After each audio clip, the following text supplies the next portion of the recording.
헬라인 중에 몇 사람이요, 예루살렘에 예배하러 왔다가 예수님을 찾아왔습니다. 그래서 예수님에게 직접 가지 못하고 항상 많은 사람들에게 둘러싸여 있으시니까 빌립에게 찾아갔고, 또 빌립은 또 안드레에게도 의논해서 예수님에게 그 헬라인이 몇 사람이 예수님을 만나기 위해서 찾아왔습니다 라고 하는 그런 내용을 예수님에게 전달하는 그런 내용, 그 본문입니다. 그때 예수님께서 때가 왔다, 인자가 영광을 얻을 때가 왔다, 이렇게 비로소 말씀을 하세요. 이 본문이 있기 전까지 많은 사건들이 있는데 그때마다 예수님께서는 때가 이르지 않았다라고 늘 말씀하셨어요.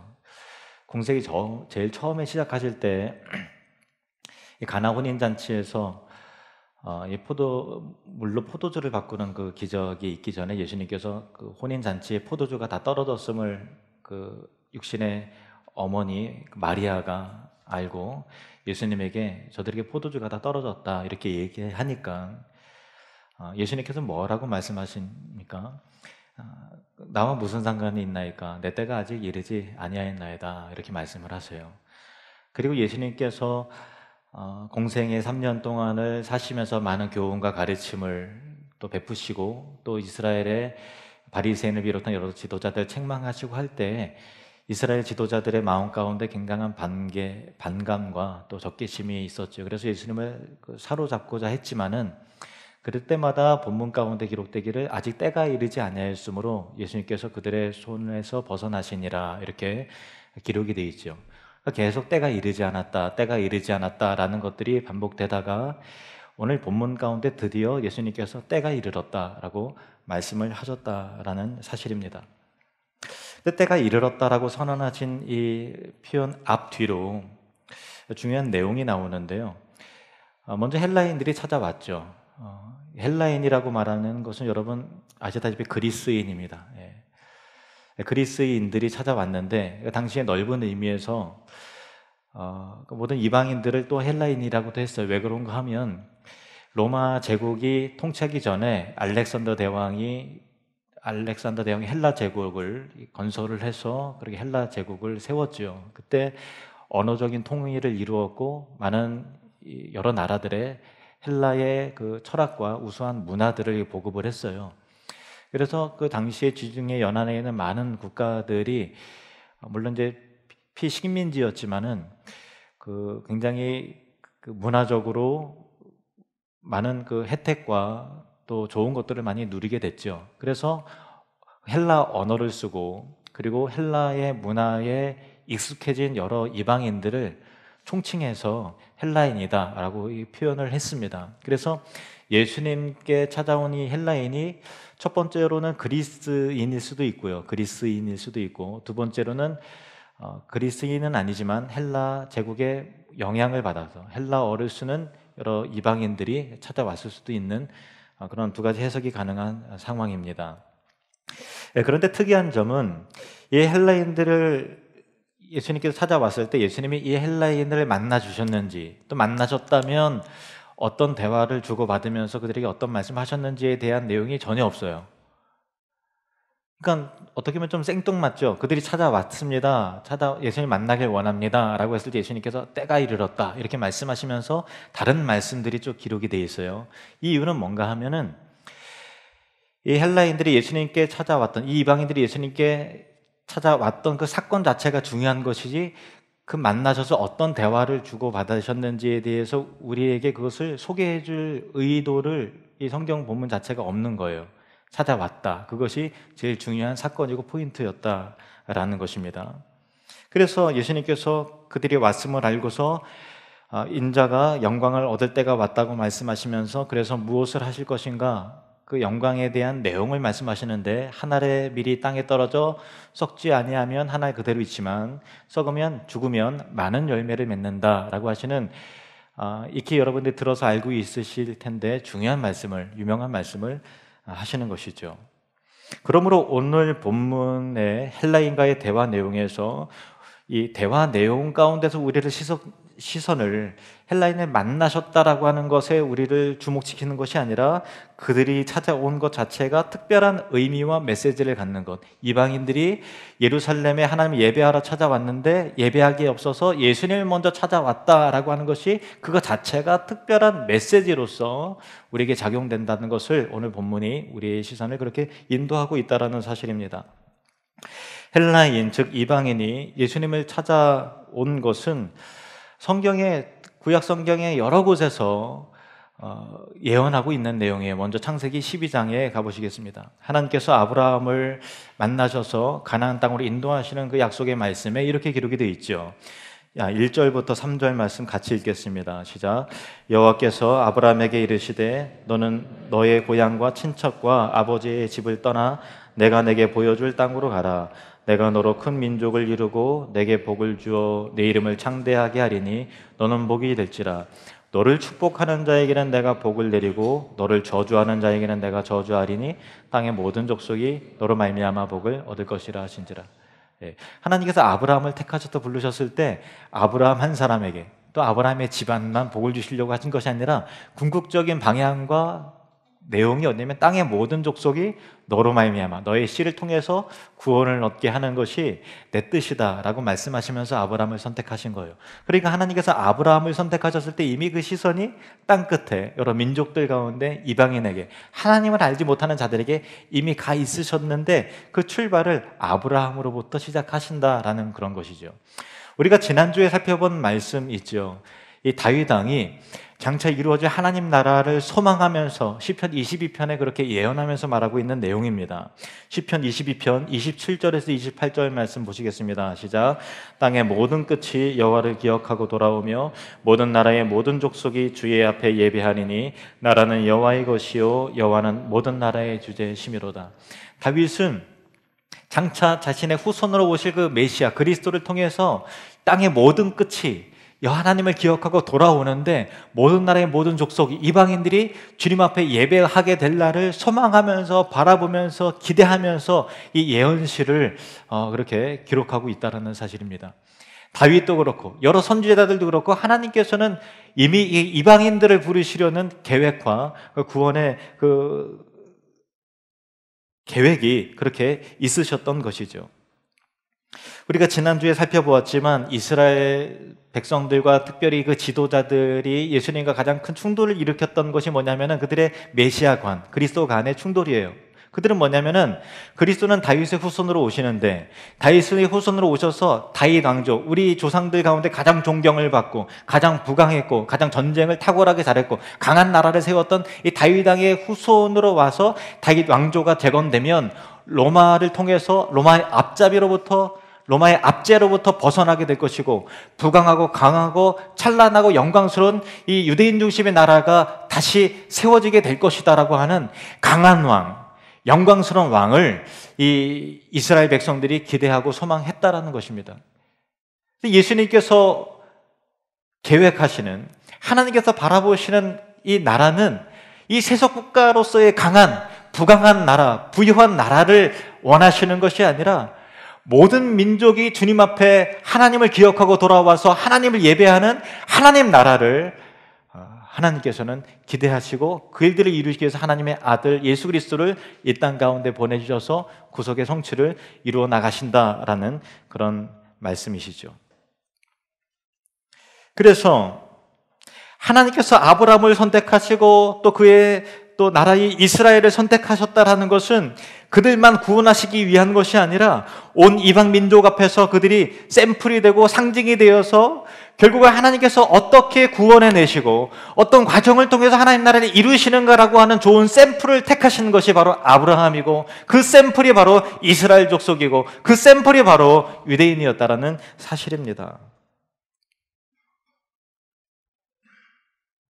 그래서 이 이방인들 헬라인 몇 사람이 명절에 예루살렘에 올라와서 갈급한 마음으로 예수님을 만나고자 하는 것이 이 예언의 성취에 있어서의 중요한 표징이 되었던 것이죠.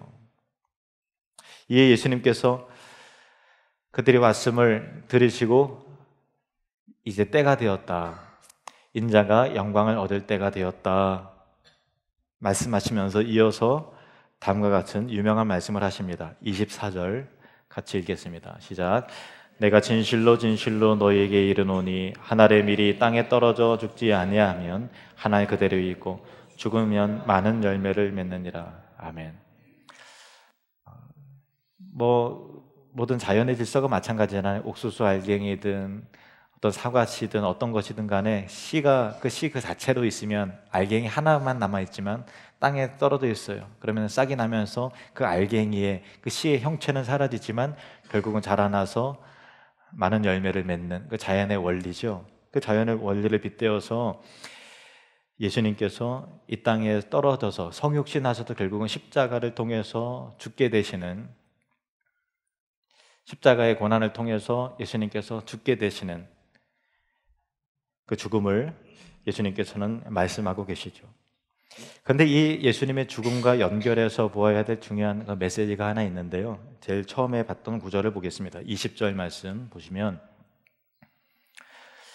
명절에 예배하러 올라온 사람 중에 헬라인 몇이 있는데, 잘 보세요. 땅의 모든 끝이 여호와를 기억하고 돌아와서 하나님을 예배한다 라고 되죠.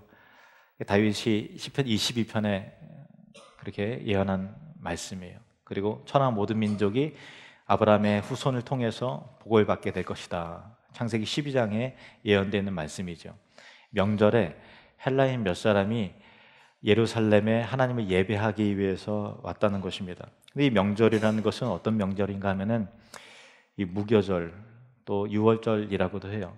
사실 이 무교절은 7, 8일 정도의 그 누룩 없는 이 빵을 먹는, 무교병을 먹는 그런 절기고요. 무교절이고 그 중간에 유월절이 있어요. 그 유월절은 출애굽의 구원을 기념하는 것인데, 예수님 당시에는 원래는 이제 무교절과 유월절은 그 비슷한 시기이지만, 같은 시기이지만 각각 구별해서 썼지만 예수님 당시에는 특별히 따로 구별하지는 않았어요. 그래서 무교절을 유월절이라고도 하고 또 유월절을 또 무교절이라고도 하고 또 때때로는 또 구별하기도 하고 그렇게 썼습니다. 예수님께서는 유월절 때가 이르렀을 때 예루살렘 성에 나귀를 타고 입성하신 것이죠. 그리고 날마다 성전에 가셔서 백성들을 가르치셨어요. 그리고 나서 며칠 후면은 십자가에 달려 돌아가시는 그 시점이죠. 지금은 무교절의 때이고 유월절을 곧 앞두고 계신 상황에, 유월절은 뭔가 하면요, 이스라엘 백성들이 그 애굽의 노예로 있었죠.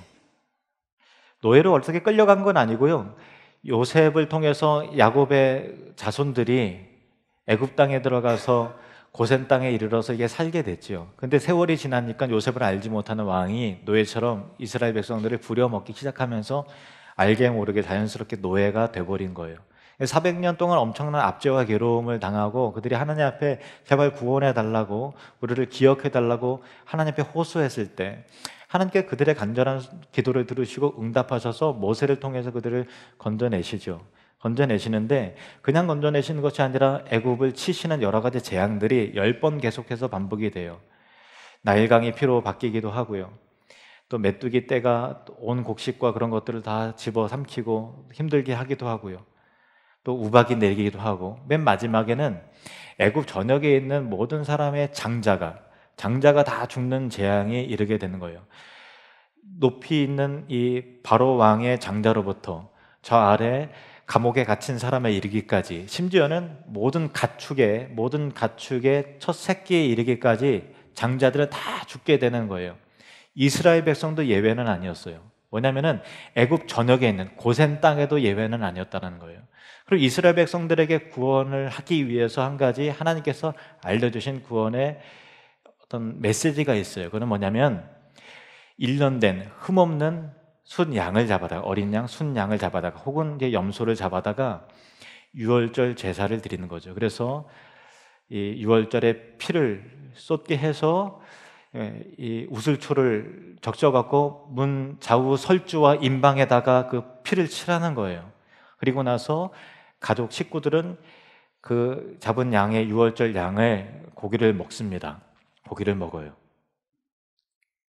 그러면 하나님께서 애굽 전역을 다 심판하시면서 일일이 다 집집마다 방문하시면서 하시는데 유월절 어린 양의 피를 보는 순간 하나님께서 여기는 이미 죽었구나 라고 해서 지나치신다라는 거예요. 유월이라는 단어가 뭐냐면은 지나갈 월이에요. 그냥 지나치다라고 하는 의미예요. 영어로는 패스오버, 지나간다라는 거, 유월냈다. 그냥 지나가다. 뭘 보고요? 이 사람의 인격이 좋아서요? 아니요. 그 사람의 어떤 혈통이 달랐어요? 아니요. 부잣집이라고요? 아니요. 많이 배웠다고요? 아니요. 전혀 그렇지 않아요. 그 피만 보세요. 피가 있는가 없는가만 보셔서 그냥 지나가시는 거예요. 피가 없으면 그 집안에 들어가서 장자는 반드시 죽습니다. 이거는 하나의 가정인데요. 하나의 가정이에요. 만약에 이 애굽 사람 중에서도 이런 소문이 들리는데 우리도 유월절 양을 잡아서 그렇게 피를 좀 바르자. 우리도 안 있으면 하나님 말씀대로 죽을 수도 있겠다라고 만약에 그렇게 문 좌우설적 임방에다가 유월절 양의 피를 발랐다면 애굽 사람도 틀림없이 살았을 것입니다. 이스라엘 백성으로 다 사는 게 아니에요. 이스라엘 백성들 그런 게 어디 있어? 그냥 버텨보자. 유월절을 안 했더라면 반드시 이스라엘 백성도 죽는 거예요. 그러니까 생사가 어디에서 갈라지는가 하면은 그 사람의 출신 성분도 아니고 혈통도 아니고 민족도 아니고 지역도 아니었어요. 단지 그 피가 있느냐 없느냐만 보세요. 그 양의 고기를 먹느냐 안 먹느냐만 보시는 거예요. 그 피를 볼 때 내가 그냥 지나치리라. 이것이 바로 유월절이었습니다. 땅의 끝에 있는 헬라인이 몇 사람이 유월절이 되었어요. 이들이 하나님을 예배하기 위해서 오는 거예요. 예루살렘에 이뤄서 예배하러 왔습니다. 그런데 그냥 예배하지 않고 예수님을 찾았어요. 유월절은 구원의 상징이죠. 이 이방인들 헬라인에게도 이제 구원의 길이 열리는 것이죠. 이방인들의 영적인 출애굽을 할 수 있는 그 시점이 이르게 된 것입니다. 그런데 여러분 기억해야 될 것은 출애굽은 그냥 이루어지는 게 아니에요. 유월절 양이 죽어야 출애굽이 이루어지는 것입니다. 누가복음 9장 30절에서 31절 말씀 보면은 예수님께서 변화산에 올라가세요. 변화산에 올라가셔서 정말 희게 광채가 나게 변화가 되시는데 변화되셔서 두 사람을 만납니다. 모세와 엘리야입니다. 30절 31절 말씀 같이 읽겠습니다. 시작. 문득 두 사람이 예수와 함께 말하니 이는 모세와 엘리야라. 영광 중에 나타나서 장차 예수께서 예루살렘에서 별세하실 것을 말할세. 모세는 출애굽을 인도했던 하나님께 쓰임 받았던 사람이고요. 엘리야는 이 북이스라엘 영적인 암흑기에 그들에게 영적으로 건져내는 영적인 의미에서 출애굽을 시키기에 쓰임 받았던 사람이 엘리야예요. 그런데 이 변화산에서 이 모세와 엘리야와 더불어서 말하는데 대화 주제가 뭐예요? 대화 주제가 뭐냐면 스크린 다시 한번 봐주세요. 대화 주제가 뭐죠? 예루살렘에서 어떻게 된다고요? 별세하실 것을 말한다는 거예요. 별세. 이 히브리 원어로서는 이것이 엑소도스라는 단어예요. 엑소도스라는 단어가 뭐냐면은 몇 가지 의미가 있는데 죽음, 탈출이라는 의미가 있어요. 죽음이라는 의미도 있고 탈출이라는 의미도 있어요. 이 두 가지 의미가 다 있는 거죠. 그래서 이것을 번역할 때 예루살렘에서 돌아가실 것을 말할세라고 해도 이 탈출이라는 의미가 거기 포함되어 있지 않았기 때문에 번역하기가 굉장히 애매한 단어예요. 엑소더스라는 단어가. 그래서 이 탈출이라는 것을 또한 의미하는 거죠. 그래서 별세라는 일반적으로 우리가 잘 안 쓰는 단어입니다만은 그 단어를 사용한 거예요. 별세의 의미는 뭐냐면요, 죽는다라는 의미도 있고 탈출이라는 의미도 있어요. 그래서 이 구약 성경은 히브리어로 쓰여졌는데 예수님이 오시기 오래전에 이 헬라 시대 때 70여 명의 학자들이 모여서 구약 성경을 헬라어로 번역을 했어요. 그것이 유명한 70인경이에요. 70인경에서 출애굽기를 뭐라고 표현하는가 하면 엑소더스라고 표현을 한 거예요. 엑소더스. 탈출했다는 거예요. 탈출, 출애굽했다. 예루살렘에서 예수님께서 엑소더스 시킨다라는 거예요. 무엇을 통해서? 죽음을 통해서. 엑소더스, 별세라는 것은 죽음이라는 의미가 있고 탈출이라는 의미가 있는데 정말 이스라엘 백성을 포함해서 온 이방인들이 죄와 어두움과 사망과 지옥의 권세로부터 다 눌려 있는 거예요. 이스라엘 백성들이 400년 동안 애굽에서 종살이 되었듯이 사단의 권세에서 찍소리 못하고 눌려 있는 그들을 건져내시고 구원하시는데, 엑소더스 시키는 데 있어서 가장 중요한 게 뭐냐면 죽어야 된다는 거예요. 유월절 양이 죽어야 된다. 그분이 누구입니까? 예수 그리스도이십니다. 이를 위해서 예수님께서 유월절 어린 양처럼 죽게 되시는데, 이 헬라인들이 찾아왔어요. 하나님을 기억하고 예배하기에 찾아왔는데 이때가 분기점이었어요. 때가 이르렀다. 인자가 영광을 얻을 것이다. 이렇게 말씀하시고 나서 이틀이나 3일 후에 예수님께서 십자가에 달려 돌아가십니다. 돌아가시기 전에 유월절 만찬을 하세요. 그 내용이 이겁니다. 누가복음 22장 7절부터 보시겠습니다. 누가복음 22장 7절에 유월절 양을 잡을 무교절 날이 이른지라, 때가 되었죠. 어떻게 됩니까? 누가복음 22장 몇 절 뒤에 14절부터 제가 읽겠습니다. 때가 이르매 예수께서 사도들과 함께 앉으사 이르시되, 내가 고난을 받기 전에 너희와 함께 이 유월절 먹기를 원하고 원하였노라. 내가 너희에게 이르노니 이 유월절이 하나님의 나라에서 이루기까지 다시 먹지 아니하리라 하시고, 이에 잔을 받으사 감사기도 하시고 이르시되, 이것을 갖다가 너희끼리 나누라. 내가 너희에게 이르노니 내가 이제부터 하나님의 나라가 임할 때까지 포도나무에서 난 것을 다시 마시지 아니하리라 하시고, 또 떡을 가져 감사기도 하시고 떼어 그들에게 주시며 이르시되, 이것은 너희를 위하여 주는 내 몸이라. 너희가 이를 행하여 나를 기념하라 하시고, 저녁 먹은 후에도 잔도 그와 같이 하여 이르시되, 이 잔은 내 피로 세우는 새 언약이니 곧 너희를 위하여 붓는 것이라. 잘 보세요. 다시 정리합니다. 유월절 때가 되었어요. 그때 저 멀리서 이방에 있는 사람들이 하나님을 기억하고 예배하기 위해서 예루살렘에 이르게 됐는데 누굴 만나요? 예수님 만나요. 그리고 예수님께서 때가 되었다. 그 전까지는 때가 안 됐다 말씀하시다가 이제 때가 됐다 말씀하세요. 그리고 하시는 말씀이, 하늘의 미랄이 땅에 떨어져서 죽지 아니하면 하늘 그대로 있지만 죽으면 많은 열매를 맺느니라. 그리고 2, 3일 뒤에 목요일에 제자들과 함께 유월절 만찬을 나누시면서, 이 떡은 너희를 위하여 주는 내 몸이다 말씀하세요. 이 잔은 너희를 위하여 흘리는 내 피다. 그 새 언약의 피, 언약의 피다 이렇게 말씀하세요. 그런데 우리가 이 말씀은 성찬식을 통해서 계속 들었던 말씀이기 때문에 저와 여러분에게 이미 정리가 되었죠. 정리가 됐기 때문에 문제가 생기는 거예요. 뭐냐면 이 본문은요, 제자들의 입장에서 사실은 읽어야 돼요. 제자들은 예수님께서 살 얘기하고 피 얘기하고 이거를 마시라고 할 때 도대체 예수님이 무슨 의미로, 무슨 뜻으로 그렇게 말씀하시는지 전혀 와닿지 않는 상황이었어요. 헬라인이 왔을 때 때가 이르렀다. 뭔 때냐? 알쏭달쏭한 거예요. 그리고 또 하늘의 밀이 땅에 떨어져 죽지 않으면 그대로 있지만 죽으면 많은 열매를 맺는다 할 때 이 죽는다라는 것이 도대체 뭘 말하는지 제자들은 전혀 감이 안 오는 거예요. 물론 예수님께서 인자가 대제사장들과 서기관들이 팔려서 고난받아 죽어야 되겠고 3일 후에 다시 살아날 분명히 말씀하셨는데, 그 일은 있어서도 안 되고 있을 수도 없는 일이니까 그냥 한 귀로 듣고 흘리고 더 이상 생각하기도 두려우니까 그냥 이렇게 모르는 것 같이 그렇게 되는 거죠. 이 만찬 때도 제자들은 이 의미를 모르는 거예요. 의미 몰라요. 그런데 이 만찬을 마치고 나서 얘들아 이제 나가자 하세요. 그리고 겟세마네 동산을 향해서 나가십니다.